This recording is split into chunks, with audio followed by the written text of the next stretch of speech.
officially for a super awesome interview. All right, let's get started.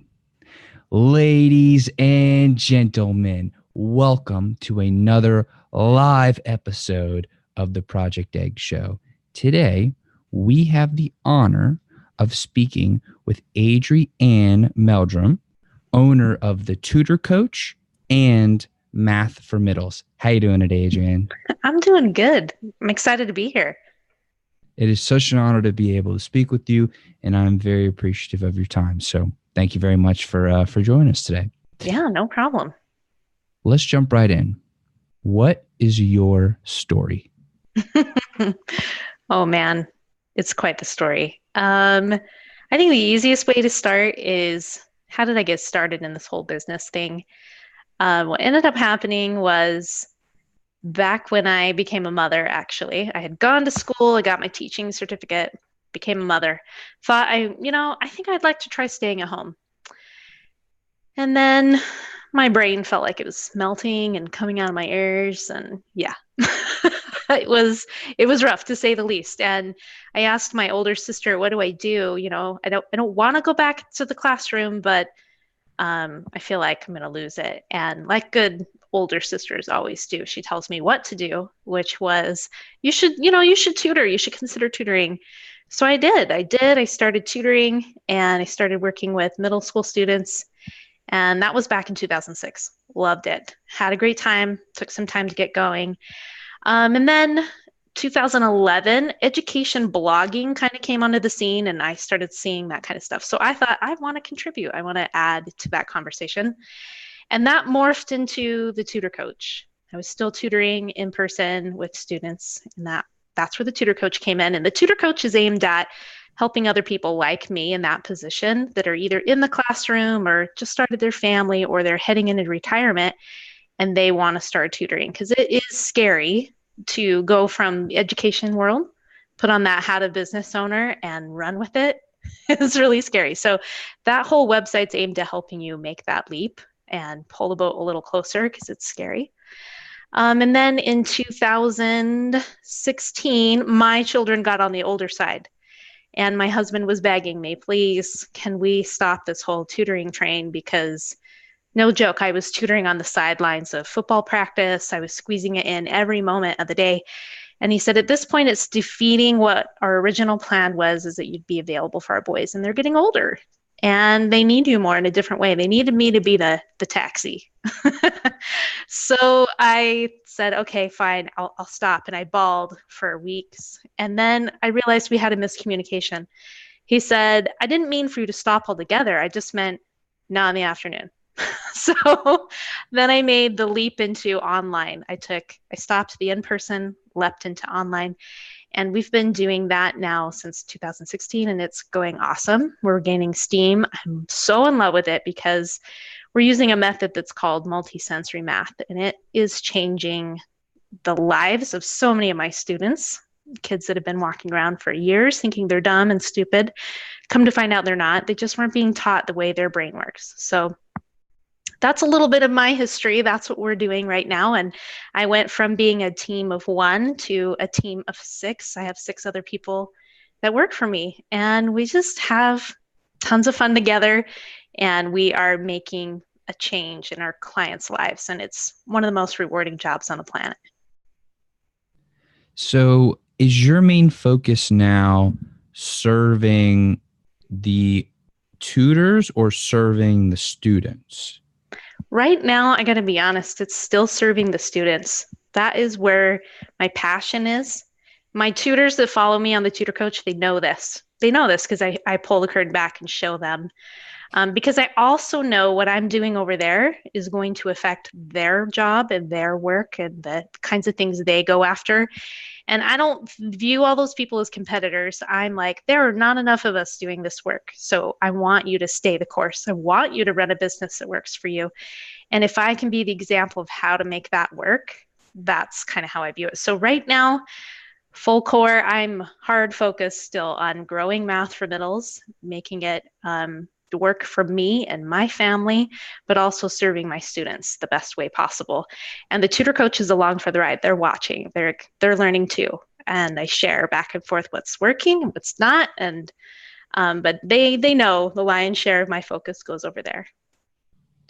So you mentioned an interesting concept of multisensory math, I believe. Yeah. Can you talk about like what is that and Sure. how'd you discover that? Yeah. So when I was working with kids back in 2006, the things I had knew about teaching and whatnot worked for most of them. However, there was always a couple that it just didn't work for them. And that didn't sit well with me. These parents were paying their hard-earned money. So it bothered me. So I started going on a hunt for things that actually do work and going into the deeper interwebs to try to find these methods because it's not what you see at school. And so over time, that led me to my mentor. Her name's Marilyn Zecker, and she knows the research inside and out that this method works. She has a dyslexia background. So I started learning from her and applying it, and we do it in the online environment. But there's other methods out there, other trainers out there, but I felt like I aligned best with Marilyn Zecker. But more specifically, you asked me, what is it? So multisensory math is a method where we're working from the concrete, so things you can touch, to the representational pictures, to the abstract. Whereas when we went to school, it was all abstract. It was all procedure and it was all memory. And it's still very much that way, especially in secondary education. They're assuming that these kids got everything they needed when they were younger, and they're just full blazes ahead. But these kids actually did not have it. They have tons of holes in their bucket of knowledge, and they can't keep up in the abstract and the procedural and the memory. So with the method, what we do is we come in and we back up. We try to teach them with the concrete. We do a full-blown assessment to figure out where those holes are, how that's affecting them right now, and try to backfill some of that, but also like help them keep treading water in the math that they're doing. So like a perfect example of this would be if I'm teaching a higher level math concept like polynomial division, I know they're going to need a couple different skill sets to get there. They need to understand fractions, but they also need to understand factoring. And so I'm going to back step, clear back to multiplication, and I'm going to teach them about area multiplication first, and we'll do it with our hands. We'll break it down, we'll make models, and they understand that. Then we go forward and we show how that ties into the algebraic thinking. And you can do that visually as well with the tiles. And then we're also going to go back to the fractions, how fractions work, that they're really just division, and keep building those bridges forward into what they're doing right now. And light bulbs are going off. They're so excited because it works, and they see the progression over time. And so when they're younger, it seems like it's not that important. It's not a big deal, but it's a huge deal when you're in high school. If you can't factor or do area models, you're going to have a really hard time on that concept. So that's kind of what we do. That's a real simplistic version. But if folks listening or watching ever want to see examples of it, you could go to my Facebook page for Math for Middles. There's tons of videos. Every Tuesday, I put a new one out where I'm showing the method, how we teach it, how we use it. There's even more examples over on the website. So it's a fantastic method, and it's just good teaching in general. I wish every teacher was doing it because it's really excellent teaching. What's your driving factor? Like, what's the reason why this is so important to you? Yeah, that's a great question, and I love that question. And it's quite personal, so I hope you're cool with me going there. When I was a kid, now I have words to describe it now, but when I was a kid, math facts were hard for me. I totally remember cheating. I remember being a big time cheater when I was younger and working with a friend to pass those math fact tests because what mattered was how fast you were, your memorization. Two things I'm not good at. So that was really hard. And I remember thinking that. And so I was going through school, third grade, I knew I wasn't super good at math, got to sixth grade, I'm still cheating. And that was hard. Get to seventh grade, middle school for me, where we grew up, because seventh grade was middle school. And they put me in a placement And it turns out that I wasn't going to be in the next grade level of math with my friends. I was going to be the remedial class. And that was devastating. But I was super shy. I would never tell my mom. My friends would never know that I'm ashamed of that. And when I got to school that year, I felt invisible and lost. And so, but I'm so thankful for my teacher that year, Mr. King. He saw me. I was in the back. We always sat alphabetically. I don't know about you if you sat alphabetically in school, but I feel like we always did. I was always way in the back with this, rowdy bunch of boys. And this teacher, I don't know what struck him to say this, but he just said, "Hey, why don't you come up front? Why don't you sit right here in this chair right by me?" And it wasn't rude or anything like that, but this amazing thing happened. He saw me. And then he could point out what I was doing as I was working. And that alone, just being seen, was definitely the fire that I needed lit inside of me. And I became a math student after that. And so my goal with the business that I have is that I'm all about the kids. I'm all about the ones who feel unseen and misunderstood at school. And so that's my sole purpose behind doing this and even the Tutor Coach. We need more people seeing these children that are falling between the cracks, that are being kind of left behind because they can't keep up with their peers. And so it's personal to me. And it's interesting because it took me a long time to get there. I'm so good at so many things. There were several times I wanted to run away, which I'm sure you can relate to as a business owner. It gets too hard and it gets too intense. And there would be times I would daydream about a different job, but really at the end of the day, if I go back to the why am I doing this? Why am I here? It always goes back to those kids, and I need to see them. It seems like you're definitely fired up by that mission and by your purpose. Did it take you a while to achieve this clarity, to really articulate what that vision was, or did it just happen? No, it took a while. It took a while. And when I was younger and I started out tutoring, I did it because I liked it and I was using my education and blah, blah, blah. It gave me flexibility. That was the purpose at the time. But over time, it started to change. And like I said, I am good at lots of different things. I have a passion for podcasting. I love videos. There's so many things I could do that are easier. I'll be honest, much easier. But what ended up happening is I was at a conference and it was a pivotal moment.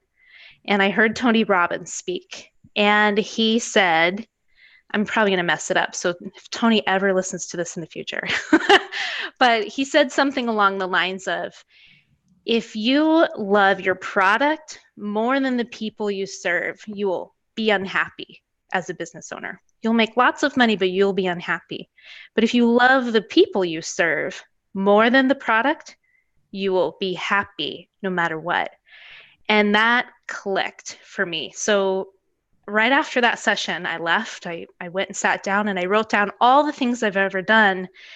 And I saw a common thread. It always came back to that kid who is unseen. Because just to illustrate this point, I'm really good at making videos. And I had a friend that I was making videos for.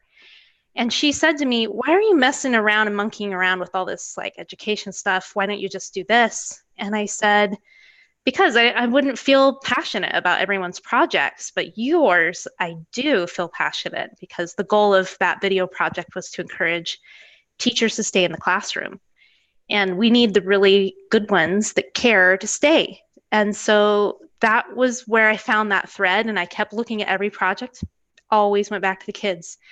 So that was a defining moment, and I knew I can't give up. I have to keep pushing, even though it's hard and it's uncomfortable and downright exhausting some days. It's interesting how that one idea or that one concept of loving the people that you're serving more than the product, like that's powerful. That's totally really, really powerful. Really powerful. Yeah, life-changing. So I hope that resonates with someone else because I know I needed it. I really think I went to that conference for that experience alone. That's the only one I needed to keep going. Once you once you got that idea in your head, and it seems like it got, you kind of focused on that. Not kind of, it seems like you focused on that. Yeah. Yeah. What were some of the actionable steps that you took afterwards that you saw the biggest strides forward? Yeah. Oh, that's a great question. I found myself stopping fighting what those kids really needed. Okay, so up to that point, what I thought Math for Middles was going to be was maybe an online video portal place where kids could get, engaging, fun videos to teach these concepts.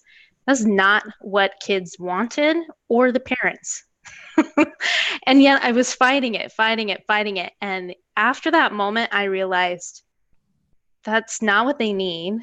I know what they really need. And it requires me to shelf my fear. And my fear was hiring a team because I knew I would get burned out again. I'd be back in that same place my husband did not want me to be, which was fried, mentally exhausted, not really being present for my family. So that meant what? I have to get over this fear of hiring. And I started working on that. And that was really hard. It's not easy to bring someone on, teach them your values of what the vision is of the company and enforce that standard of service. I'm still learning. I'm still learning to this day about how to do that. But I think the smartest thing you can do is surround yourself with other people who've done it. And so that's what I did. I went and found another tutor friend who had made that jump. She has a whole team. She really helped me. And I would call her literally every week. Are you sure I'm doing the right thing? And she would have to talk me off the ledge because I was freaked out. It's scary. It's a big risk because now people are relying on me to do my job, which is marketing, honestly. At the end of the day, now it's just about marketing, getting that message and my core why out there so that we attract more people to serve them. And that's, it's hard. It's hard. But the work is so worth it. It's rewarding. So I would say really analyzing, like, why are you doing what you're doing and what are you avoiding because you're scared? That would be my takeaway. Once you figure out the why, what are you avoiding to make that happen? It sounds like that's a reflective process of really figuring out, what am I afraid of? Like, what's this thing that's holding me back? How do you know that that's the thing? How do you know if something clicks and it's like, that's the thing? Is it a feeling? Is it, are you going to get an email in your inbox? It's like, you just found it. How do you know that this specific thing is what you are afraid of? That's a great question. So it definitely involves talking with friends that you trust, that can tell you and ask you questions. So, and then for me, I listened carefully to, if they said, well, why aren't you doing this in your business? I would write down, well, I'm not doing it because, or, but, and I would really focus on that. But yeah, that's a great idea, but blah, blah, blah, blah, blah. That's the scared fear part right there. Whatever you say after but or because, the yeah, but is very revealing to what you're thinking inside. So to illustrate this, for example, this next summer, I was trying to make a placement with a tutor and a student, and she said something, yeah, I think I could do that, but blah, blah, blah, blah, blah. And I ignored the, yeah, I think I can do that. And I looked at just the but, and I realized without her saying it, she's telling me she's overwhelmed and that she's to her limit. So I'm not going to make that placement, even though she didn't explicitly say that. So I think when you're reflecting on that, really focusing in on what are you saying and paying attention to the but or the because or any excuse that you're making, that usually is very revealing about any fear or limiting limiting beliefs that you have, that I can't do that, I can't obtain that. So when I made that decision to start hiring people, I knew it was going to be expensive, and we are a premium service. I joke with other tutors, like, we're the Tesla of tutoring, okay? Because it has to be. I know my number. I can't go lower. That means we'll be out of business. And so I really had to look at that but, because I'd say, I need to charge this, but blah, blah, blah. Parents will not pay that. Parents, da, da, da, da. Turns out, no, parents do pay that because they understand the solution. And I had baggage about money that I had to learn to let go. And then not every parent feels bound by that number, that they're looking for an outside of the box solution. An interesting trend that we've noticed at Math for Middles is that a lot of the parents are business owners. And I think it's because we as business owners are looking for outside of the box solutions. And so when they go to get something for their family, that's what they're looking for too. And they also, most of them don't have baggage around money. So, they realize that outside of the box solution means higher price tag. And so that's an interesting thing to think about. Reflection's difficult for sure. It's not easy to do. Lots of journaling. I use Voxer a lot. Voxer's we call it the walkie-talkie app. And I have my friends and we talk about it. And often I arrive to the answer on my own just by talking out loud to them. It's like the best form of therapy in a lot of ways. Specifically, when it came to that baggage around money, how did you overcome that? Oh, that's hard. When I think back on it, it goes back to psychology. I know this sounds so silly, but I read a book once about the way men and women communicate differently and how that affects the learner. And I was thinking about how that applies to pricing, stating your price, and commanding that from people that you're pitching your offer to. So I thought, here's the number. This is what we need to charge. How am I going to get there? Because I know there's other people out in my field that are charging the same amount, but how am I going to get there? And so I started thinking about that. And one thing was knowledge about what it truly takes to run the biz. So I knew how much the taxes are that I pay to provide that service, the taxes to pay my employee, because I do employees, not contractors, which is a whole nother ball of yarn, by the way. Expenses, paying myself and paying that tutor. I knew the number inside and out. And that gave me a lot of confidence inside to say, I can't go lower. It won't work. So knowing that, then how do I convey that confidence? Goes back to the psychology. Women especially tend to do this.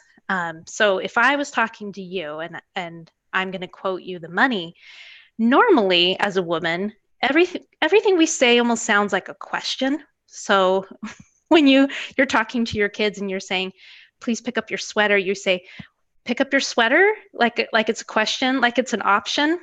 And instead, what we need to do is make our voices go down. Please pick up your sweater, right? So with money, it's the same kind of thing. How I do it is I say to the parent, it's 2 times a week, and I pause to let them soak it in. $680 per month, pause, and let them soak it in. Notice that my voice didn't go up. There's no auditory, I'm questioning this price, please. I hope she's going to say yes, or he's going to say yes. It's a confidence thing, right? So we have to train ourselves to talk like that. And so it causes the parent to be like, okay, she's not going to budge. Now I say all of this to, just shed light on it, but I do get pushback from parents. And I think it's because I am a parent and some of them want me to recognize, well, that's really expensive, blah, blah, blah. And I always share, if this is too much money for you, we're not the solution for you. And I never enter into a bartering situation or let's trade or I'll lower it for this amount of time. No, it's not going to work because I know my number inside and out, and I will regret you and be resentful because I could put my whole business at risk because I said yes to that. So that's how I kind of worked myself through it, was just relying on that psychology I know about our communication differences. Let's talk a little bit about the size of what you've achieved, right? Because I love what you're doing and I think it's incredible and I love the approach. And it almost seems like it's more of a fundamental approach, like going back and, restacking those building blocks. And I'm a huge fan of mastering the fundamentals. So what have you really achieved with these businesses? And please, don't be afraid to brag a little bit. What do you mean? What have I achieved? I am sustaining the business, right? I would love to sit here and tell you like, oh, math for middles, we're, blah, blah, blah, blah, blah. Gross big numbers. But at the end of the day, I have a folder for profit and we're consistently putting profit in there. Yes. And I'm excited about that. But we have a lot of room to grow. And as far as how big the business is, 6 staff members, not all of them are filled up yet. But that's mostly because it takes time for a parent to commit to the process. They're scared, right? I understand that. And they're a little nervous because unfortunately in the education space, there's a lot of snake oil out there. Very expensive programs that they've tried, they've been burned before, so they're scared. So as far as that goes, yeah, achievement wise, we still have a lot of room to grow. And I'm not afraid to admit that. So other than that, I'm excited about where we're going. We have plenty of space. I am hiring more tutors actually because I have tons of people waiting to get in. But again, it like goes back to the structure. Some of my structure is broken right now. I have a tutor that's in charge of assessment that is sick and in the hospital, and I can't do the assessment because it requires a certain level of training. So anyways, I guess I'm not really answering your question. I'm just excited about where we're going, but I don't want to share big, sexy numbers because at the end of the day, I know the net and it's not that impressive really, but we do have money in the profit category every single month, but that's intentional. And one interesting thing that we do that's different than like big box tutoring companies out there, the big box tutoring companies, because they only give their tutors about $10 an hour and they get burned out so hard. I refuse to do that. I pay my tutors well. These are highly educated people, several of them with master's degrees, PhDs, they're so smart. And so I pay them what they're worth, plus I share my profits with them. So I was so excited. This was the first year I was able to do that. And it was really rewarding to send that to them in the mail. I was just so grateful. And I can't wait to see that number get really, really big. So that's totally on me. I guess I didn't really communicate the question very well. I really wasn't asking about money. I was more asking about like the number of students that you've been able. Oh, gotcha. Yeah. Oh, gosh, I don't know that I can count. If we go back to the beginning, I don't think I could count how many kids that is, but just inside of Math for Middle since we began. Even then, I'm not sure I could count. Right now, currently, we've got about 15.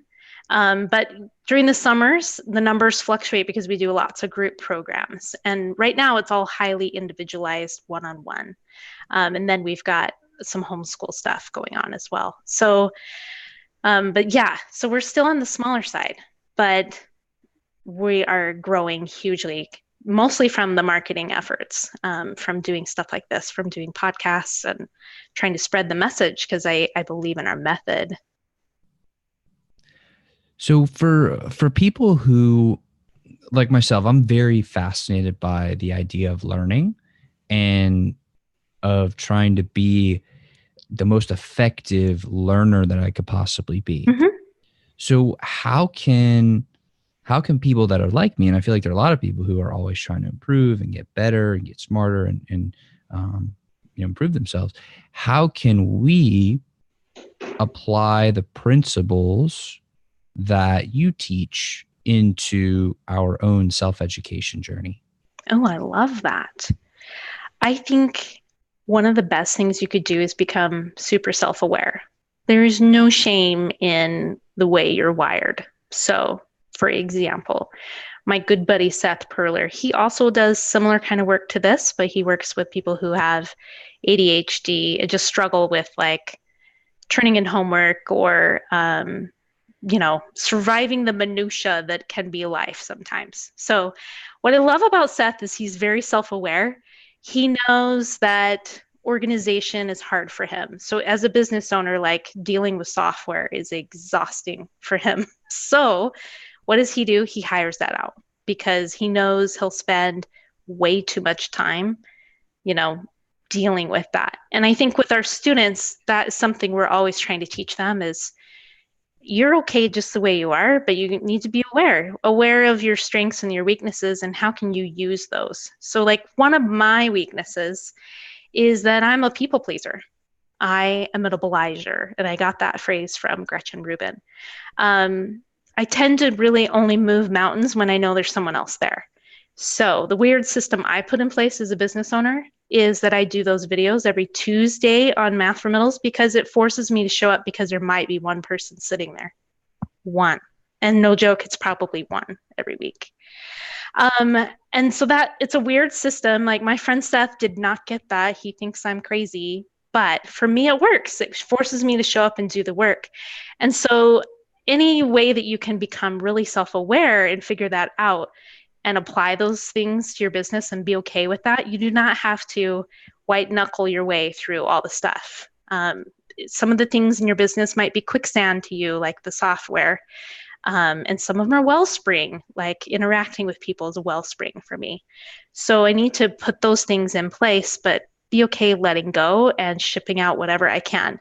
Now, when you're first starting out, sometimes you don't have the money for that. I totally get that. And I actually will barter and trade. So like for Seth, for example, I'm really good at software. I like software. I like spreadsheets. I like the stuff, And so we will make a swap. He's really good at making connections and building a giant email list. And so he'll connect me with people in his audience and let me do like a special webinar for him if I will, help him out with this tech thing. So it totally works out in that way. It's really, really awesome. That's my kiddo. Well, he's very welcome to be on the show as well. Oh, you made a brief entrance. So, you can trade with your friends. Like your friends have strengths that you don't, and so I do that a lot. I do it with graphic design. There's some other things, some video stuff, audio stuff. It just depends on what the need is, but I'll swap and trade my strengths for their weak, and it's awesome. That's one way to go about it. But I do hire out a lot of work. So any way that you can be aware of what those weaknesses are, that is really helpful. So like with our students, we do this in-depth assessment. We figure out what pathways they're using to solve math, and we use those to build the other ones. So a lot of our students are visual learners. So of course, that makes sense why our method works for them.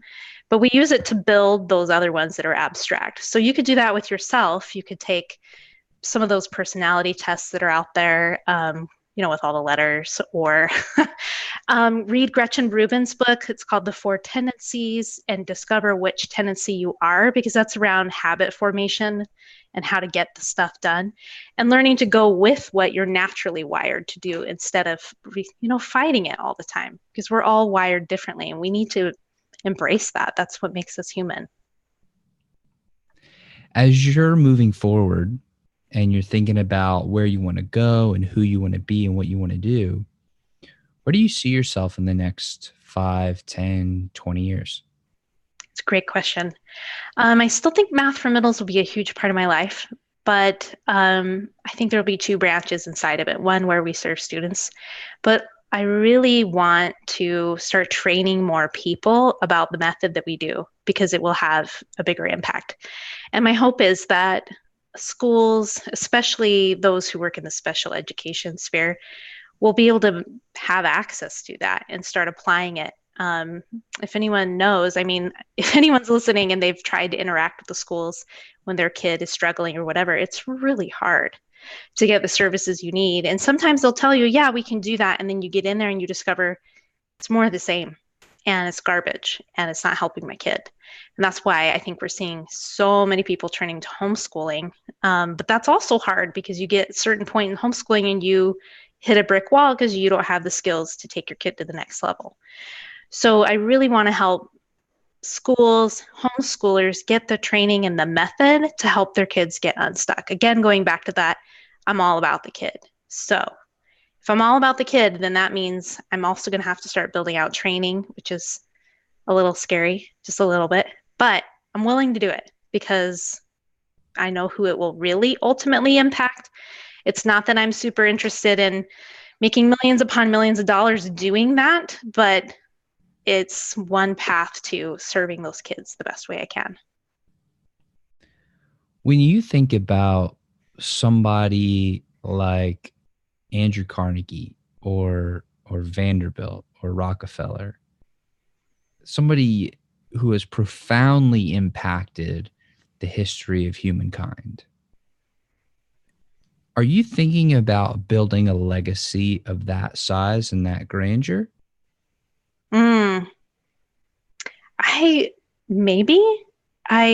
I think it's possible, I guess is what I'm saying. There's a part of me that obviously I'm afraid to even go there because there's definitely that impostor syndrome. Do I really have what it takes to do that? I don't know. But it's possible is what I say, because if I keep touching back into the why am I here and why am I doing this, then I will probably keep taking those risks and pushing forward. I do tease my boys, especially the one that you saw, that maybe they could take over the business and keep it moving forward. And that some of them get excited about that. But some of them don't. And it's maybe because they don't understand exactly what I do. But I think there's potential for that. Sure. I think I'm open to it. If the universe wants to push that my way, I might receive it and run. We'll see. We'll see. Legacy feels like a very big word that I don't know. There's that yeah, but. One of the things that I'm fascinated by is connection. And I mean, clearly, you know, we're really not in any particular business besides the people business. I mean, but regardless of what business you are in. And I'm interested to understand your philosophy on developing real, meaningful, and deep connection with other people. Oh, yeah. I would say I love doing that too. I love connecting people to solutions or people to people. If you knew me in my everyday life, that is totally what I do and I'm all about. Yeah, I think it's an important thing. And that's something I learned at a young age. Both my great-grandfather and my dad tried to start something monumental and huge. However, they believed they could do it by themselves. And I know from experience now, you can't do it by yourself. You have to involve other people.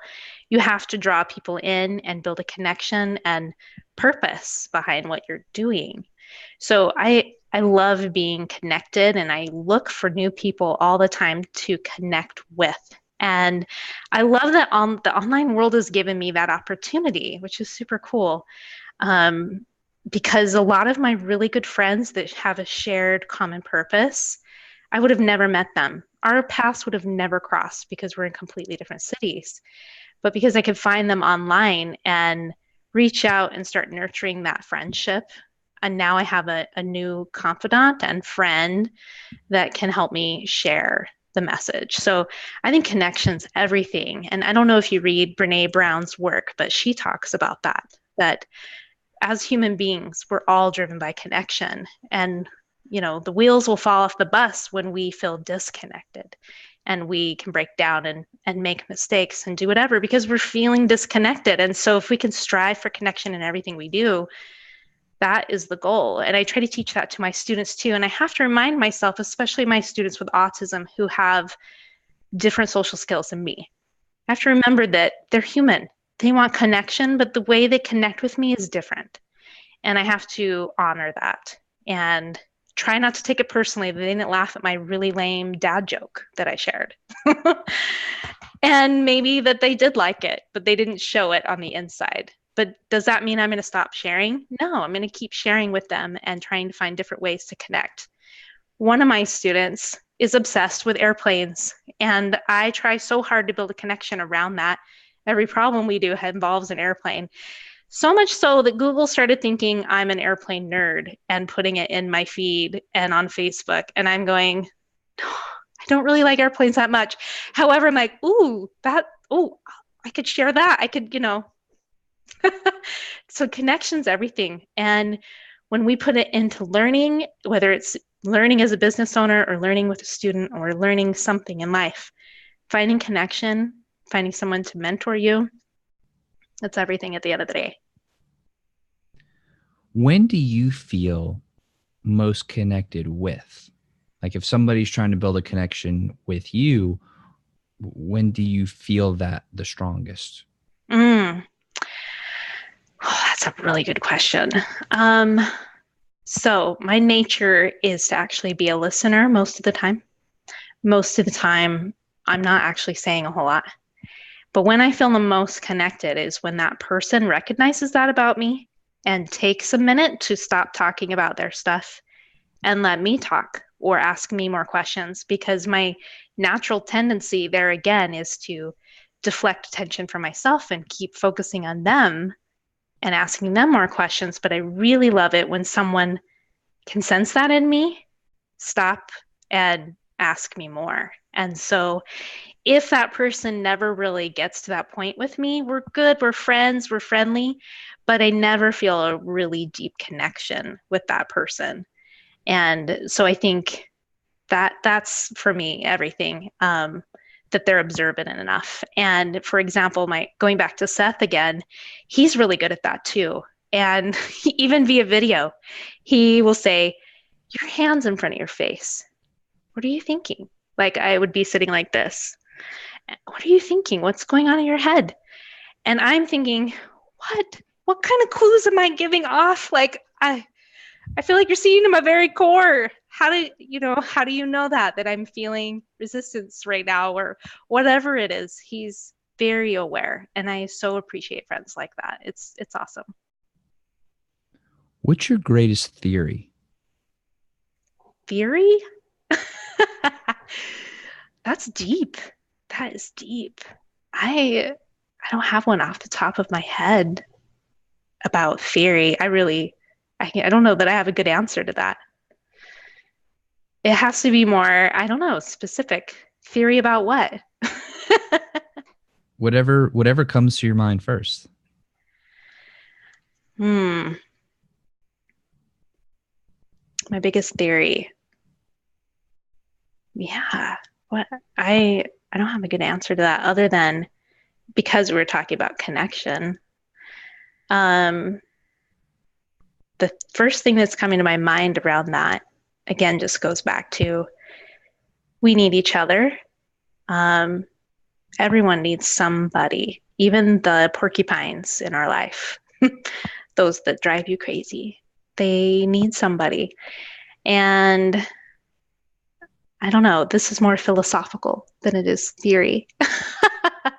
But even the porcupines, if I can hold space for them to be who they are, the porcupines in their ways and their bristly negativity, but be there for them, that's an honor, to hold space, because they don't get that from very many people. Most of us don't have patience for that.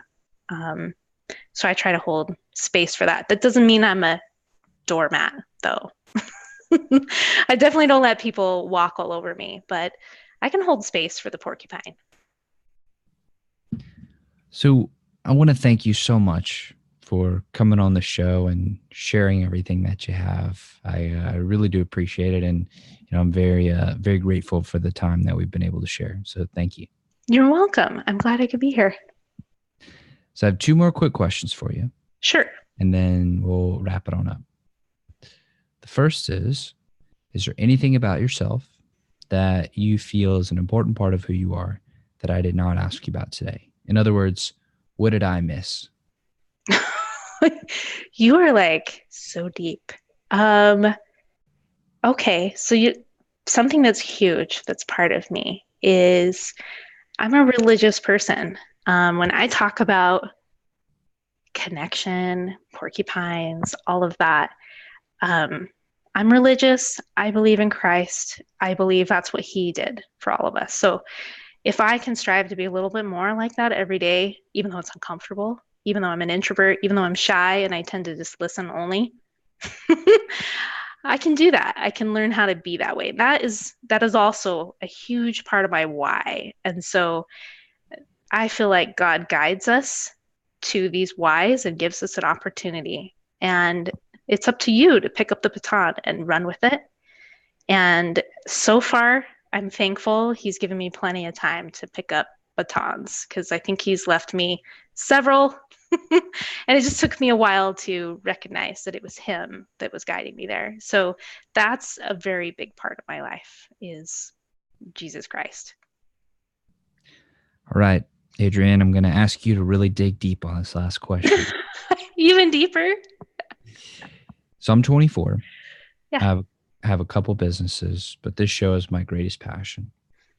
What question should I be asking you, specifically me, in my situation, my circumstance, asking specifically you with your wisdom, your knowledge, your experience, your genius, that I just wouldn't think to ask? Whoa. That you wouldn't think to ask. Well, I want to know, how long have you been doing several of these businesses? I've been an entrepreneur for 4+ years. I started when I was 20, as a sophomore in college. Awesome. Awesome. Um,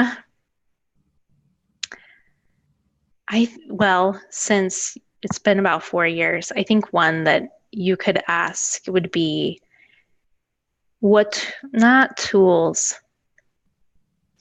what characteristics do I need to be a successful entrepreneur and successful at life, like in general? Because really, I think being a business owner is one of the most fine-tuning experiences of my life, that akin to parenting. Parenting is also very revealing. And I don't know if you have kids, but someday when you do, oh my word, the things you learn about yourself, the ugly things you don't love about yourself, they become very huge, but you have these opportunities to fine tune and get better. So what qualities as a person do you need to be successful at doing that? I think that's an interesting question to ask. Can you answer that question, please? That's the worst trick ever. Sure. I feel like I'm still learning those. But I would say one of them is being vulnerable, admitting you don't have all the answers sometimes. And that's okay.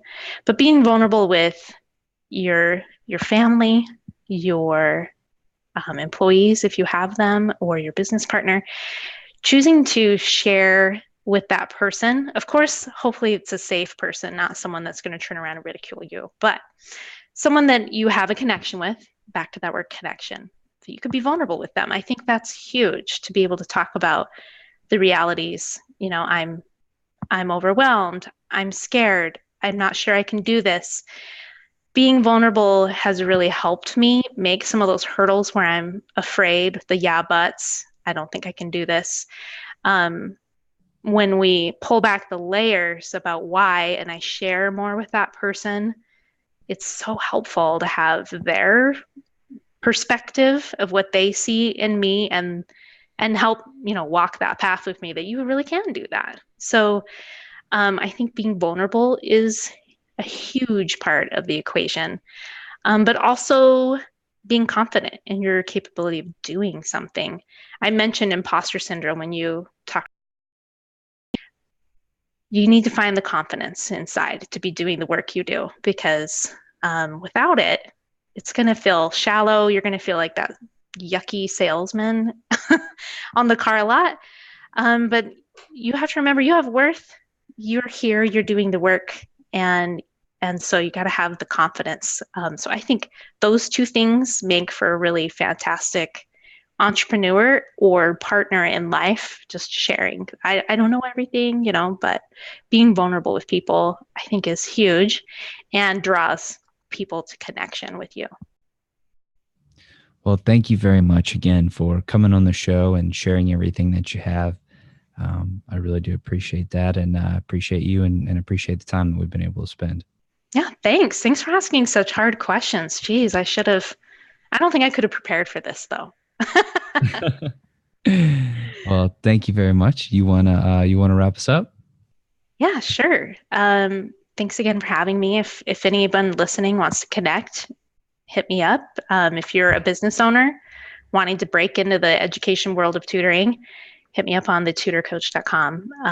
But if you're a parent listening to me who's got a kid that's just struggling and you don't know what to do, head over to mathformiddles.com.